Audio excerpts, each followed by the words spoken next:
The revolution is here. A movement of people free to live, work, and choose. We won't tell you what to think. We just demand that you think for yourself. This is Kibbe on Liberty.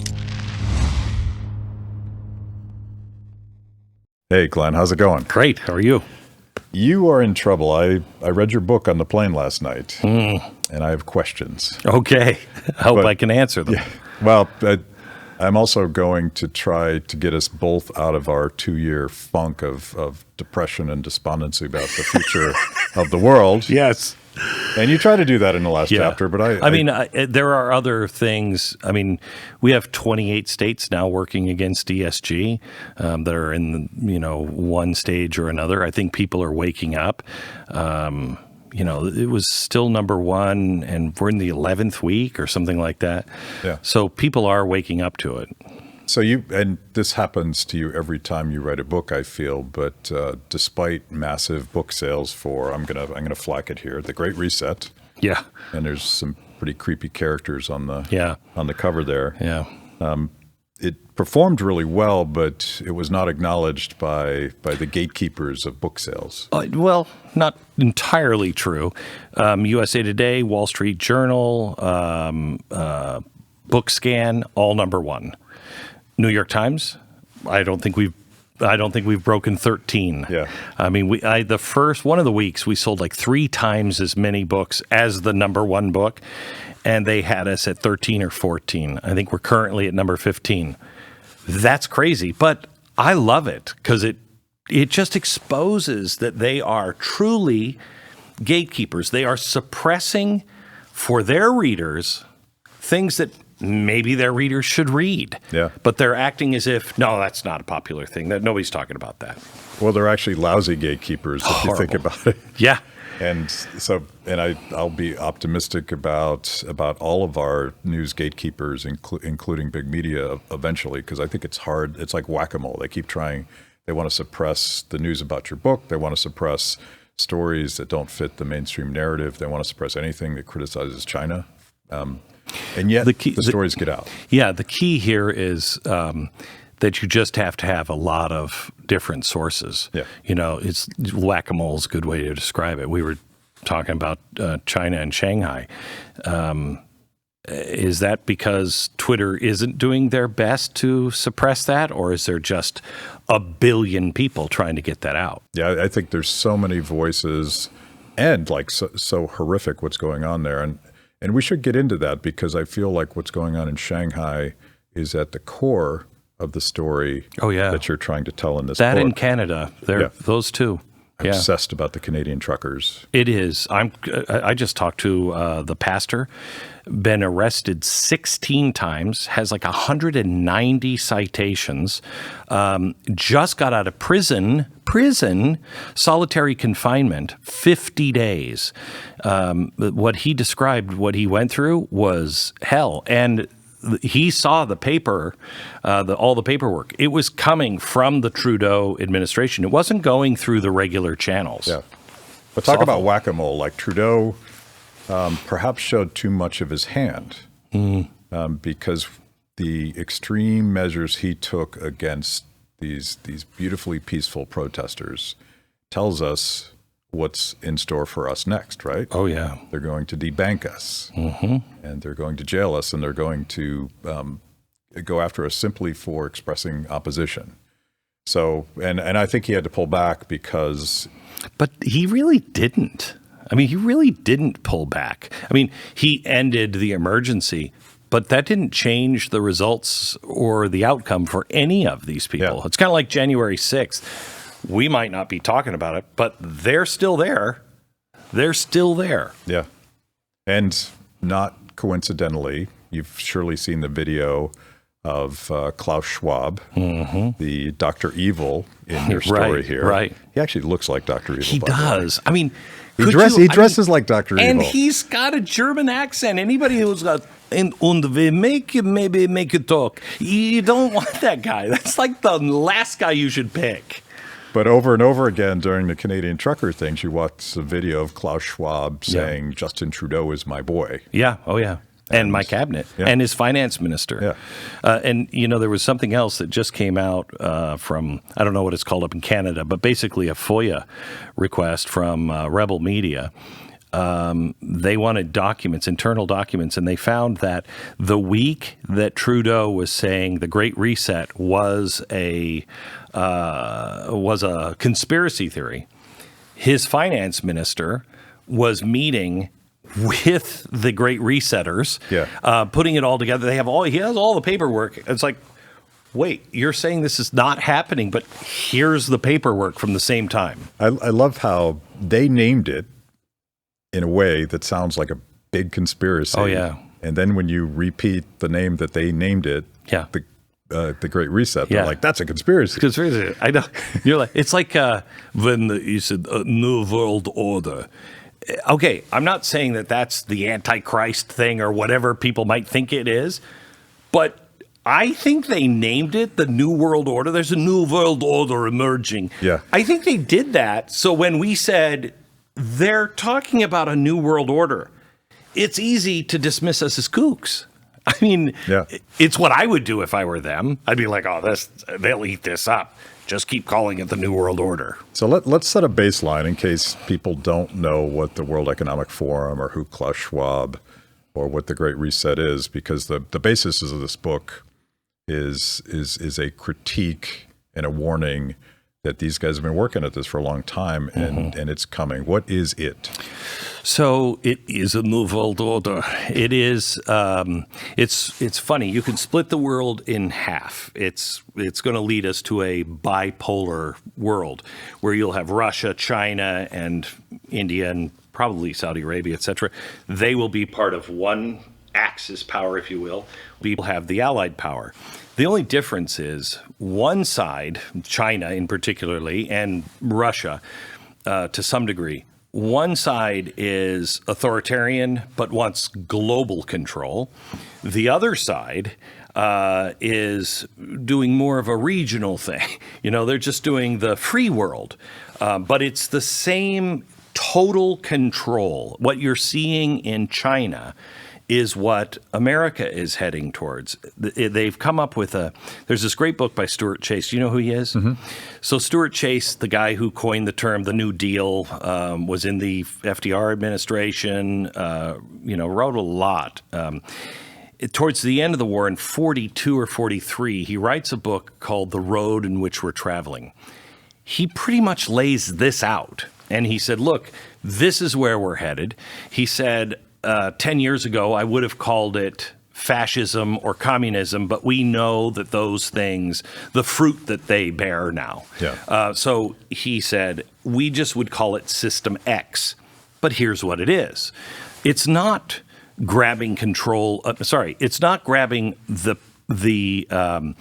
property of corporations. The means of production. Yeah. Yes. It's fascistic. It's just overseeing what that company does. And we're changing from shareholder capitalism to stakeholder capitalism, which removes really the individual from it, because we, the people of America, are only one stakeholder, not as each of us, each individual stakeholders, but as a collective. And we choose our representative who will exercise our stakes there in Congress, okay? So you really have no say whatsoever.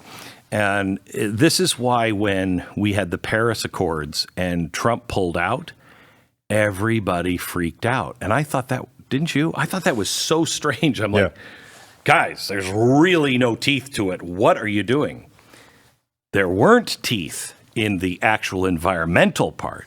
There, 5 days, the first 5 days prior to the official opening, the financial sector came to Paris. And all the big banks of the world, all the finance ministers, treasurers, and everything else, they all got together and they put this financial structure together.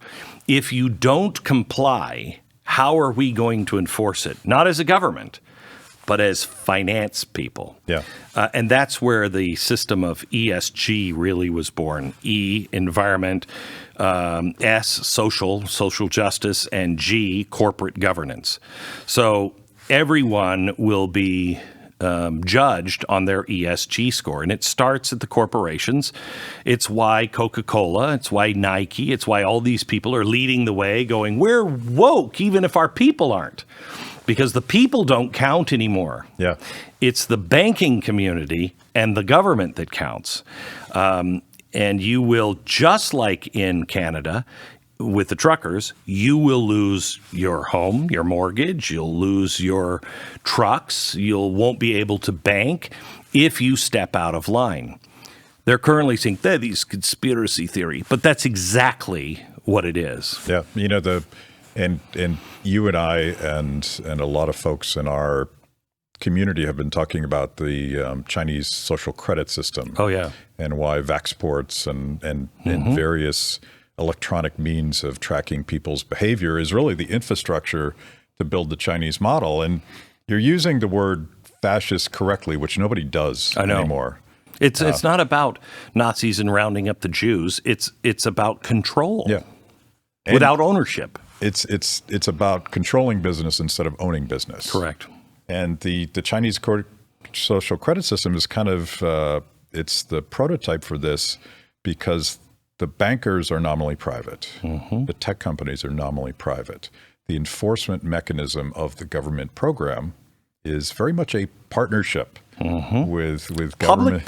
Public-private partnership? Yeah. What could go wrong? Yeah. And, you know, in a lot of ways, most efforts to impose socialism in the past have ultimately devolved into some form of fascism, because you actually need some markets just to produce stuff. You need particularly food. And the serious efforts to eliminate the market, like Mao or Pol Pot, or even under war socialism with Lenin and Stalin, that failed because too many people died too quickly. But under this system, it's more dangerous, I think, because it's more sustainable. I think so too. The difference between this, you know, we say it never works. It's because you don't have the information about what is motivating the invisible hand. By the time that gets to Washington or whatever capital, it's too late. That hand is already producing. You know what I mean? This, because of what they're coming with the central bank digital currency, that will be tracked and will be programmable. So it will know what is happening at the very lowest level. It will know individually what's happening. So the algorithm can pick it up and say, oh, just like the CDC does now with Google results, it looks like there might be a COVID outbreak in this area because what people are Googling. I have the sniffles and fever. That's going to be the same thing, where they'll be able to see where all of that money is going. And their theory is, we now know the invisible hand of market, so we can control it. I don't think it's going to work. I think when people see, and I think it'll be much harder once it starts, because, as you say, it might work. Yeah. When people see what has been taken from them, and that they are now living for the scraps off the table of whoever is in the good zone with the elites, I think they're going to be quite upset. Yeah. Quite upset. And we always hope for that, and you see it. Like I thought the Canadian truckers were the moment, sort of akin to when the first Tea Party protest showed up after the Wall Street bailout. There was a time when I was despondent in 2008 that it's over. This No, it's not.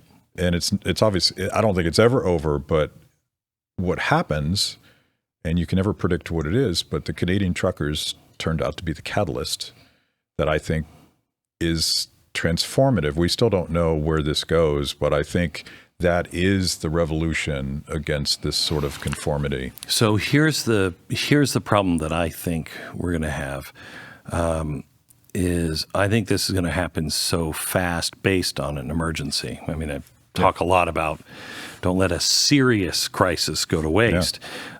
What we are building right now with energy, and as a result of energy, fertilizer, food, distribution, all of it, there will be a serious food crisis. People will starve to death in parts of the world because of what's being done right now.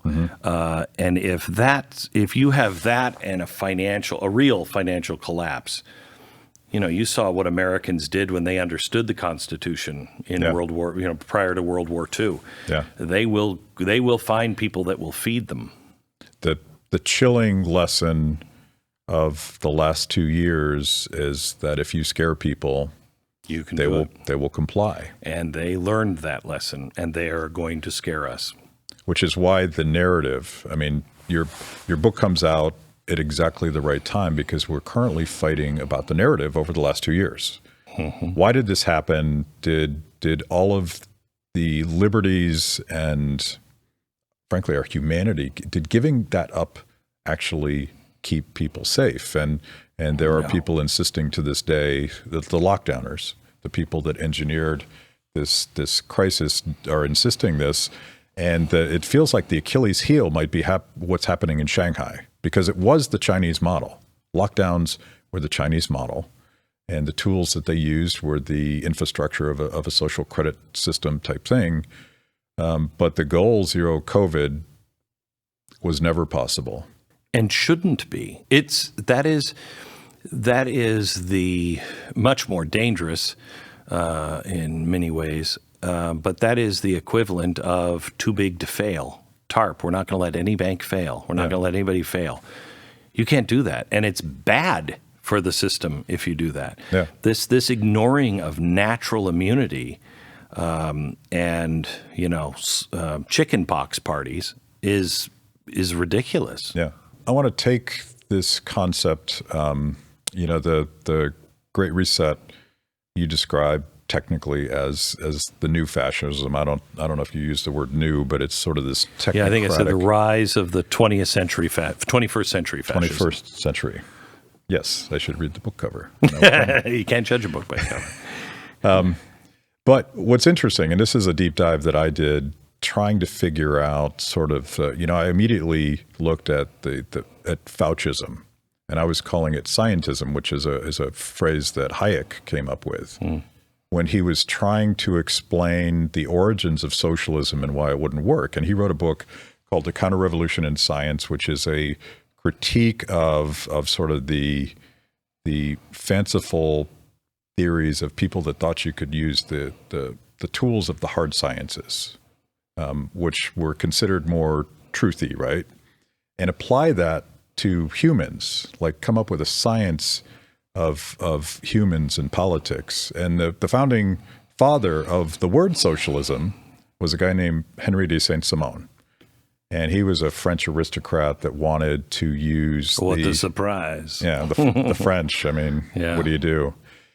He was so enamored of hard science and applying it to people that he actually came up with this idea of, he called it the Council of Newton, and there would actually be temples to Newton. This is not a joke. And he said, we're going to take the scientists and the engineers and the business leaders and the really smart people that we put in government, and we're going to give them all the power to redesign things from the top down. So I'm thinking Sounds like Wilson. Yeah. But I'm thinking that's what we're doing here. It is. Ruled by experts. Yeah. But that's been the progressive dream forever. Look, people don't know what they're doing. People are too stupid to get it. We're all educated. We know. And when you couple that with collective, you can mass murder or starve to death anyone you want, because you're going to have to break a few eggs if you want to make an omelet. Yeah. And this has been the progressive dream. If you read a horrible book called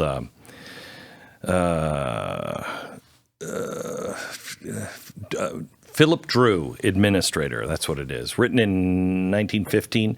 It was Wilson's favorite book. He read it 5 times during his administration. I don't recommend reading it once, but you can. But it spells out pretty much what this is, what's happening right now. Yeah. That's what they wanted, a benevolent dictator. Yeah. And by the way, the original version of socialism, the Saint-Simon socialism, wasn't violent. It was supposed to sort of naturally happen that people would cede all of their personal choices and responsibilities to the experts. And it wasn't until Marx came along sometime later and said, no, it's only going to happen if we kill a bunch of people. And so the Marxist model was more violent, but this was sort of that elitist, technocratic version. This one they think will be nonviolent. Yeah. But I contend what happened in Hong Kong, what's happening in France, what's happening in Germany, what's happening in Sweden, the UK with Brexit, Canada with the truckers here, it's the same thing. Yeah. You know, nobody ever in the news ties all those things together. But what are all of those things? Those things are all saying the same thing. You're telling me I have to live a certain way. No, I'm done with that. You are not the boss of me. That's what all of these things are. It is truly the elites against the rest of the world. Mm-hmm. And, that's why they have to work so hard on silencing people. They work so hard on making an example out of those truckers because you have to scare people into submission. And when that happens, if you don't stand up for yourself, they just keep growing in power until you can't. Yeah. And I obviously, and you side on the side of people pushing back against that. That's the story. Peacefully. Both of us. 100% peacefully. We've talked about this in the past. Yep. Like if we, by the way, January 6th. Yeah. I mean, you make one error like that. To me, that's so stupid it has to be an FBI plot. Yeah. I mean, you know what I mean? Well, obviously the government wanted the narrative. Sure. The left wanted the narrative. Yep. And somehow it happened. Mm-hmm. But it never happened with the truckers, even though Trudeau said from day one, they're violent, they're racist. Like these talking points might ring a bell because I feel like other movements have been accused of these same things. I don't know what you're possibly saying. Couldn't be the Tea Party or the event on the mall in Washington, which was, they need that narrative. They want that narrative. And Canada just didn't, they couldn't get FBI agents up there fast enough. Yeah. And it turns out that people organizing spontaneously can do very beautiful things. And they don't believe it on the left because that doesn't happen that way. Right. There isn't, except on college campuses now, there isn't any organic, spontaneous, hey, that's not a dude. If you want to, whatever, you say whatever you want, fine. But I think there is a vast majority now, still silent, that is like, you know what? I am perfectly fine with everybody. I don't really care. But enough is enough. Yeah. Enough is enough. I mean, it's like your children. You don't discipline them on absolutely everything, or you'd be only saying negative things to them all the time. Yeah. But there comes a point to where even the most tolerant parents are like, okay, enough. And I think we're getting there. Yeah. I think we're there. Well, yes. I hope. I hope. I think it's our job to give people a little bit of firepower to get there. But I want to take a step back because I feel like you've been talking about the Great Reset and the World Economic Forum long before it was cool. Like I feel like way back, and I don't know if you remember when you started talking about this stuff. No, I started looking for the structure. I mean, that's why when you started FreedomWorks, I was so into it because I'm like, oh, this is the structure, but for good. Yeah. You know what I mean? This is a clean way to do this. The structure on the left is just phenomenal. I remember I had research done. It was about this thick stacks of paper that was all just on the Tides Foundation, all the stuff that we figured out how that system worked. And everybody was like, that's nothing. That's crazy. That's conspiracy. But you watch it, and it's the same structure over and over and over again. And the Davos crowd, I always thought they're going skiing. I always thought it was just rich people hanging out. Me too. Feeling good. Me and too. Spending other people's money. Right. And when I first heard about the Great Reset, I'm like, there's no way this is happening. No way. Who are these skiers that are, they control the world. And then you start really listening to them and seeing the structure that was built and seeing what they're saying. For instance, Klaus Schwab talking about Canada and saying, we have people are very proud. They can go anywhere to any cabinet running any country. And I know that one and that one and that one. We have every cabinet filled with our people. Okay, that's no longer a conspiracy because you're saying it out loud now. Yeah. And that's frightening. Yeah. They have tremendous power. And the thing is, they figured it out. The progressives, they captured education, and then they tried to capture the courts, and then they captured the Democrats, and then they captured parts of the Republicans. They captured Hollywood. None of that stuff worked. They knew they had to capture, every bit of culture after the 60s. It still wasn't enough. The 1980s, they realized boardrooms. Mm-hmm. We have to have the boardrooms. Now that they've captured the financial system, the government, the enforcement arms of the government, and the corporations, you pretty much have it all. You have it all. This is the final thrust. If this doesn't work, we crush them in the end. Yeah. But this is going to be a tough fight that I don't think people, if you've read the book, I think you can see that book was really hard because my co-author and I, Justin, he would call me or I'd call him, and I'm like, this is genius. This is just, there's no way out. This is genius. But there are ways out, but it takes everybody to wake up pretty quick. It's a combination of Dr. Evil sort of values where we're going to control people and manipulate people, and this is our model because we know that we're better than they are. Yeah. Combined with lining up the incentives in a way that corporate America falls into line. Yeah. Because there's a biscuit at the end of the tunnel, right? And that's part of what we need to understand. And like I'm mad at some of my fellow libertarian friends who will say about big tech, well, they can do whatever they want. They're a private company. I'm like, until they become a public-private partnership with the government, right?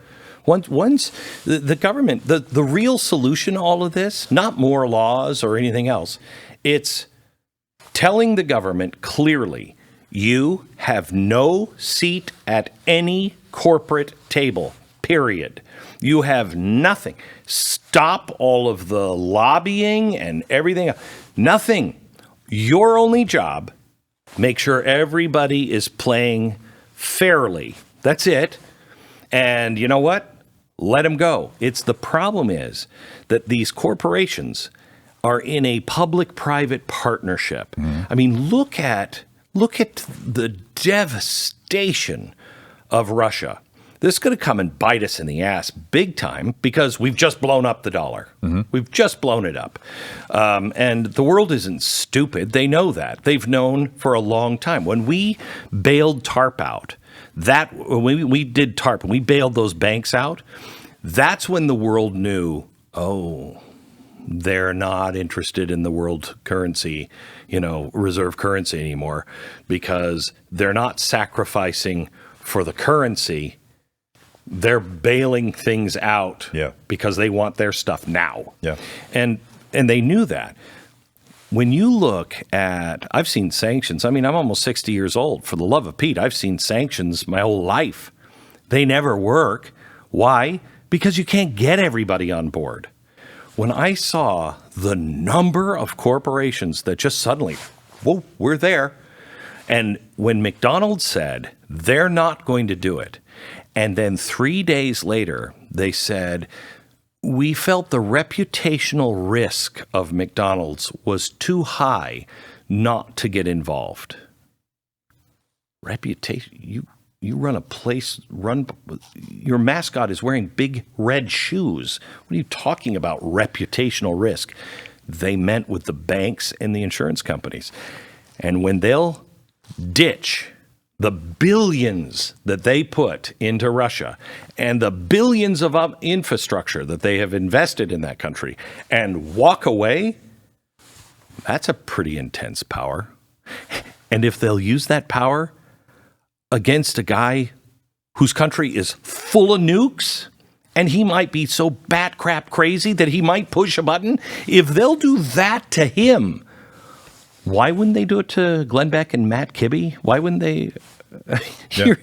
I mean, we are crumbs. Putin is not a Canadian trucker. No. But they might also do it. Like I felt like it was a dry run. I've never seen sanctions work, but I felt like it was a dry run for the next time. Let's say President DeSantis decides that he's not playing ball with the machine. You mean Governor DeSantis or President DeSantis? I'm talking about President DeSantis. Okay. This is a hypothetical. I like that. Okay, this I like is a hypothetical. This. Okay. Or somebody that would be equally annoying to the regime, the global regime. That same campaign could be launched against any country for any sin. Oh, yeah. A real sin like invading Ukraine, or a sin that you're not playing ball with. That's why the world, I mean, I told this to Donald Trump. The last guy I thought would be clean is Donald Trump. You know what I mean? He built buildings in like 10 minutes, skyscrapers in New York. I know. I watched the skyscrapers, and his would just go whoo, whoo, whoo. Everybody else would take years. And I thought, this guy has got to be, a little friendly with the mob to get things happening that fast.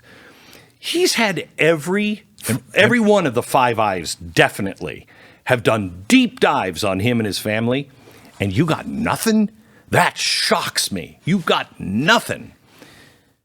He would not play ball. I think he actually believes in America first, in ways I don't necessarily agree with. But he believes, and he would see this and go, no frickin' way. I mean, once he got out of the Paris Accords, whether he knew what was going on or not, this guy cannot be president. And that's why you had you saw it after the election. All these corporations proudly said, we helped get him out. Yeah.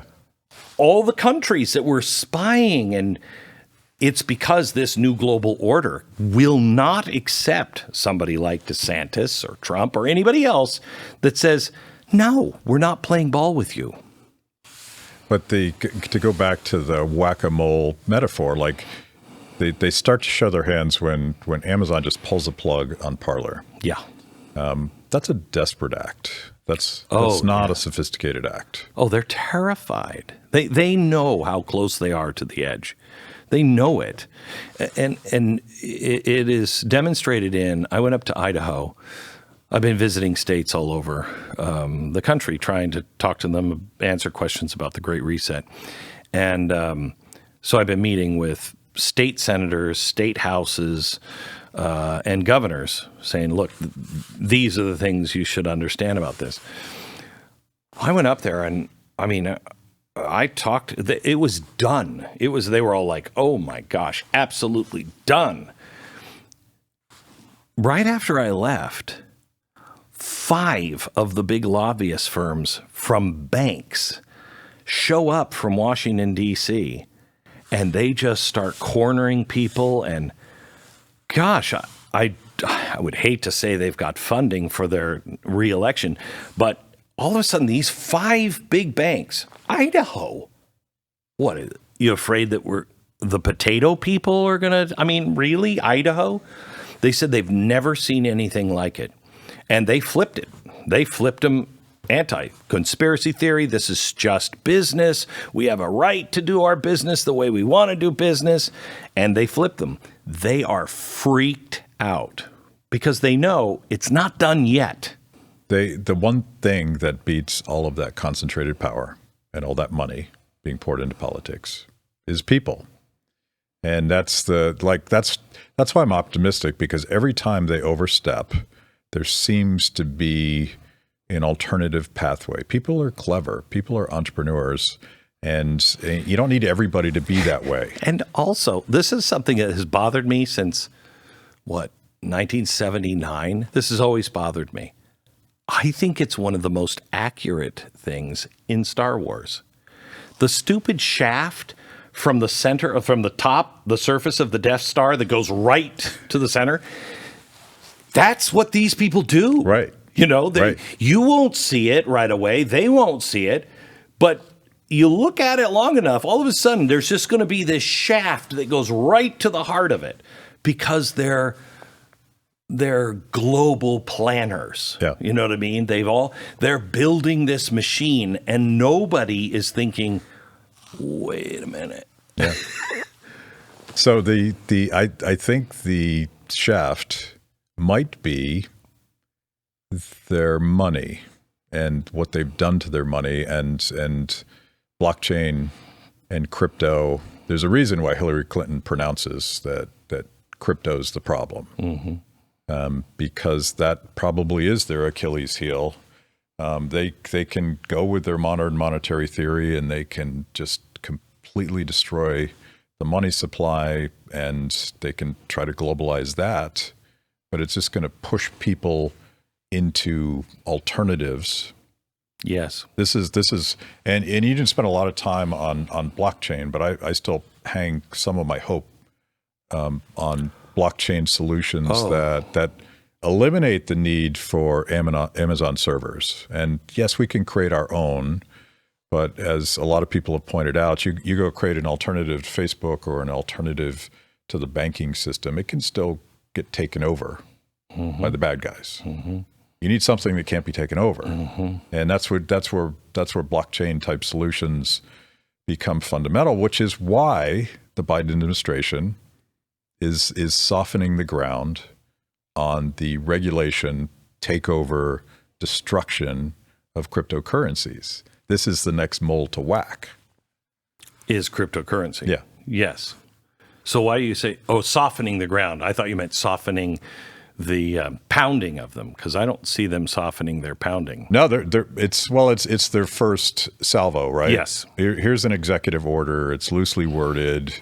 No, that executive order, that's a central bank currency. Yeah. I mean, are you familiar with Hamilton, the Hamilton Project with MIT and the Central Bank of Boston? And he says, I'm going to have to put an executive order out that wants you to do a study for 6 months and get back to us on this idea I just had today about a central bank currency. Go to the Fed, Boston. Yeah. There's a 75-page document already there. They've done it with MIT. Yeah. They have it. So this was just a little show for everybody to go, oh, wait, are they going to do their own central bank currency? No, that's a conspiracy theory. He's only looking into it. It's already there. Yeah. And it specifically does not use blockchain because they do need some oversight. Mm-hmm. Yeah. You can't trust that. No, you can't trust that. To people. Drug people will use that.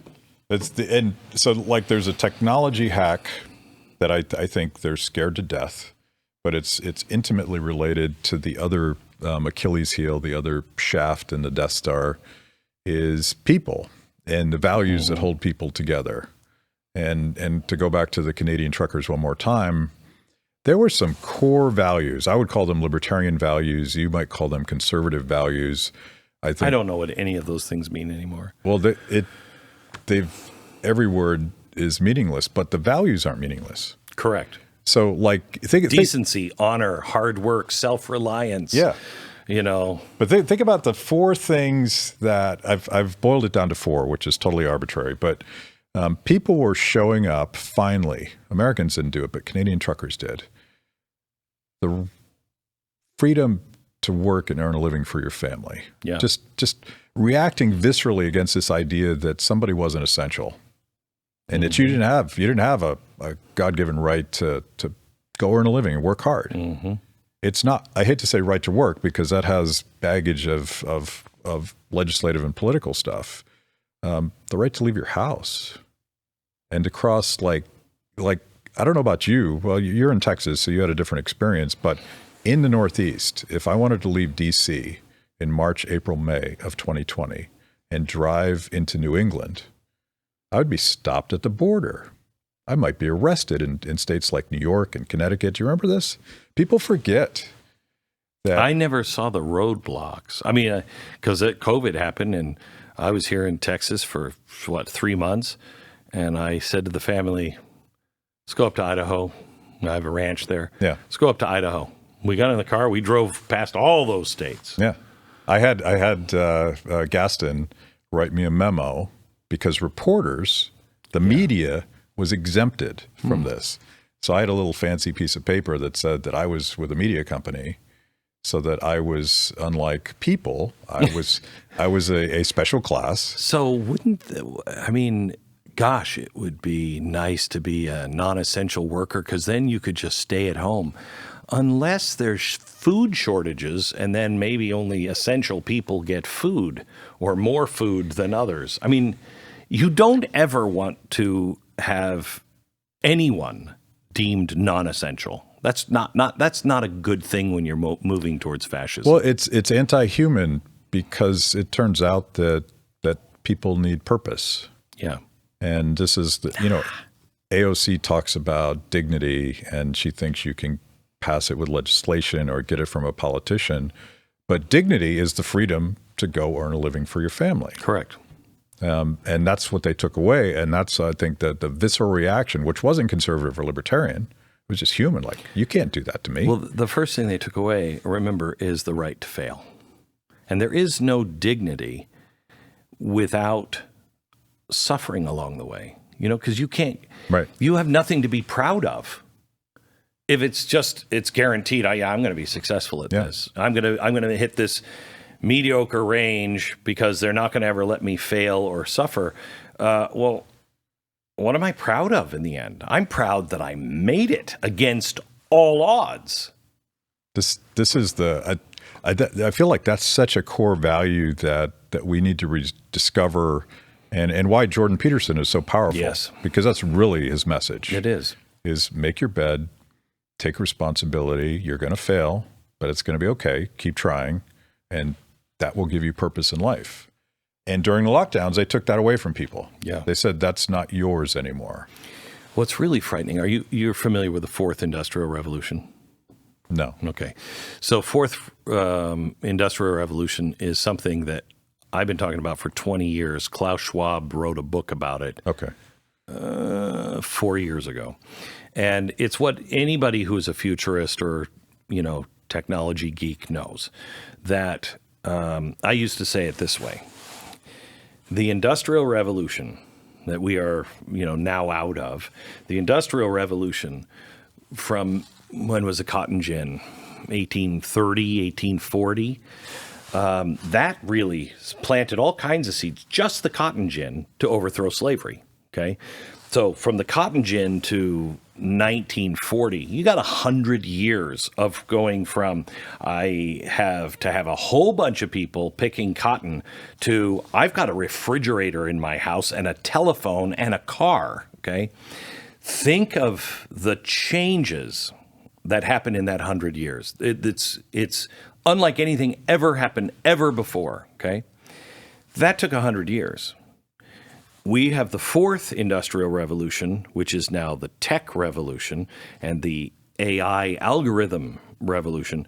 That'll happen in 10 years. It'll happen by 2030 is really the absolute zenith of it.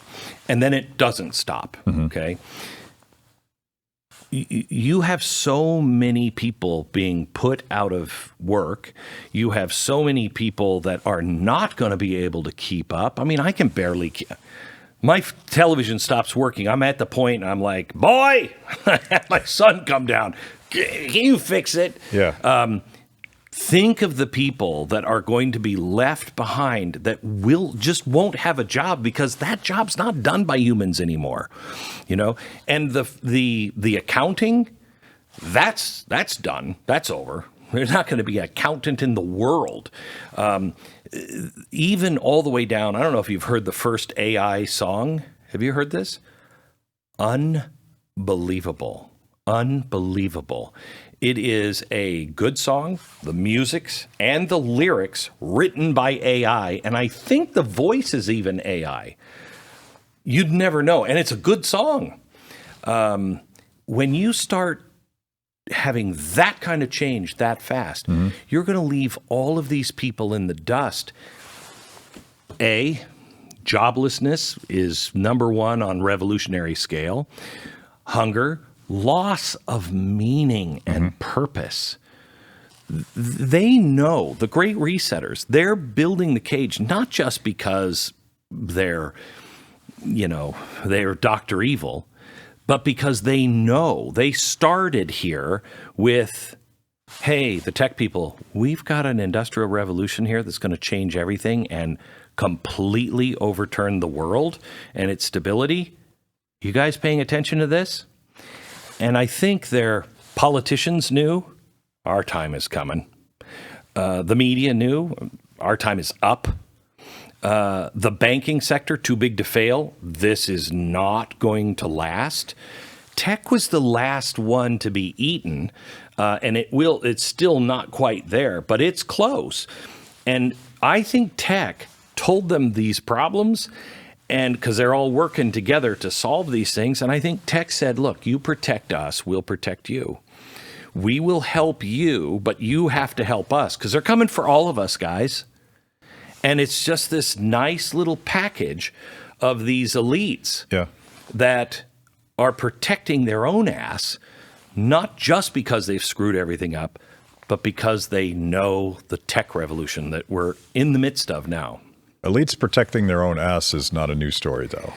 No, it's not. But what is different is the scale of this change. That's why when they said, stay in your homes, they're preparing you mentally. Why would they incentivize people not to go back to work?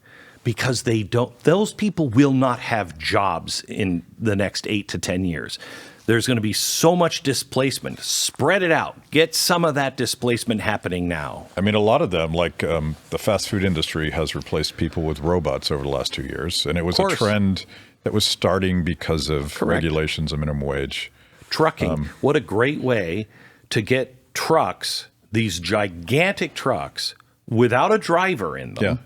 What a great way to get those on the roads after 10 years or 8 years of like, can we get a delivery of something, please? I mean, you'll beg for the things that we would have fought just on job losses. You'll beg for those things quickly. But the power is with the people. Yeah. And like to go back to Jordan Peterson for a second, something magical happened. I went to one of his concerts, maybe you have as well, and this was a while ago now, but like a lot of young people that I had never seen before, they weren't part of any movement. There were a lot of young couples there, and they were looking for that thing we were talking about, meaning, and dignity and purpose. And I think what the central planners, the Dr. Evil, Klaus Schwab world will deny them is that. And that's everything. That's at the core of humanity. Because you're already seeing that. Look at our suicide rates. Yeah. Our suicide rates have never been like this. And we are at I was going to say we're at the peak of our prosperity, but I think that's past us, at least if we continue down this road. But we have, can you name a time you'd rather be born than right now? I can't think of a time to be alive in the world, any place in the world, that would be better than America right now, even with all of our problems. Right. There's no reason for us to be this, except none of it means anything. Mm-hmm. None of it means anything. So you try, after telling me all the reasons we're screwed in this book, the last chapter basically says, go local, get back to face-to-face relationships and rediscover those core values that make being a person worthwhile. Yeah.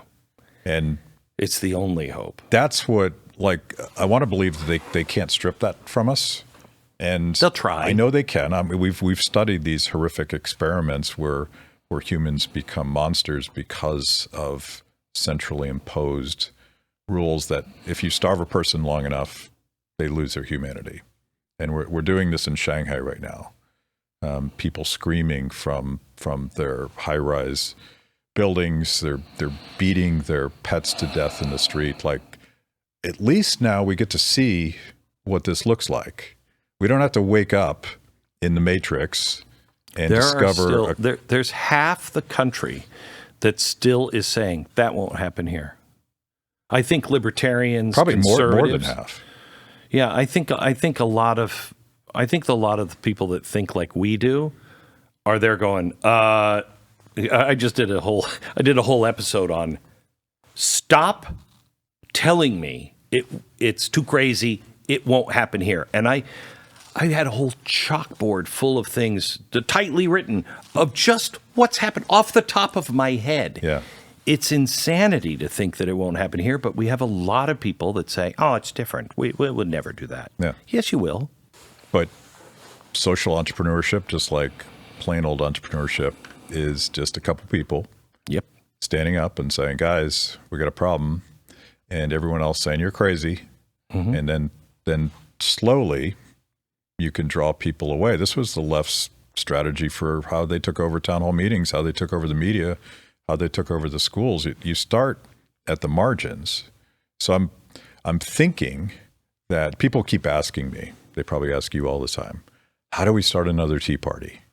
And I say, we're not going to start another Tea Party. That was a decade ago. Those different set of issues. There were some core values that I think are still there. And it became a machine, and a national machine that became co-opted, I think, in the end. And it got corrupted by politics, and we've talked about this 1,000 times. Yep. And but the next revolution is about people defending their own humanity, I think. Yeah, I do too. And I haven't said it that way before, but as we talk, I'm thinking about this because I always thought that the revolution is going to be based on some simple values that would be much broader than our tribe. And I thought the Canadian truckers represented that. That might have been the tipping point for me. So how do we help people get there? I think we encourage people. I just did a monologue today. Stop looking for big ideas and big people that you can elect. It's not that. You get elected locally. I don't care if it's dog catcher. Zoning board is huge. School board is huge. But whatever it is, you need to do it locally, and it needs to be local, and it needs to be something that helps you and others be self-sufficient. Because it's when you say individual acts of being human, individual acts of dignity. I don't think it will start. Let me say it this way, and I'm not comparing what's coming to this, but remember the Hunger Games, the first one. Mm-hmm. She wasn't the Mockingjay. Right. She just volunteered to take her sister's place. That's all that was. Yeah. It was her saying, no, I'm human. You're not. I am. Okay. One person just saying, I'm going to do that. And that starts the ball rolling. It's going to be little acts of dignity that change everything. Yeah. It always is. Yeah. And it got us this far. For all of the evil, Dr. Evils trying to stop us and cage us and design us. Let's end it there. Okay. Thank you. I love talking to you. Thanks. This is such a beautiful ending, right? Yeah. You're just like, I'm done. Let's go. Let's drop the mic. Yeah. Thanks for watching. If you enjoyed that show, make sure that you like and subscribe. Click the little bell so that you get notifications. And if you consume this via podcast, go wherever you want to go. We're everywhere. Kibbe on Liberty. The revolution starts now.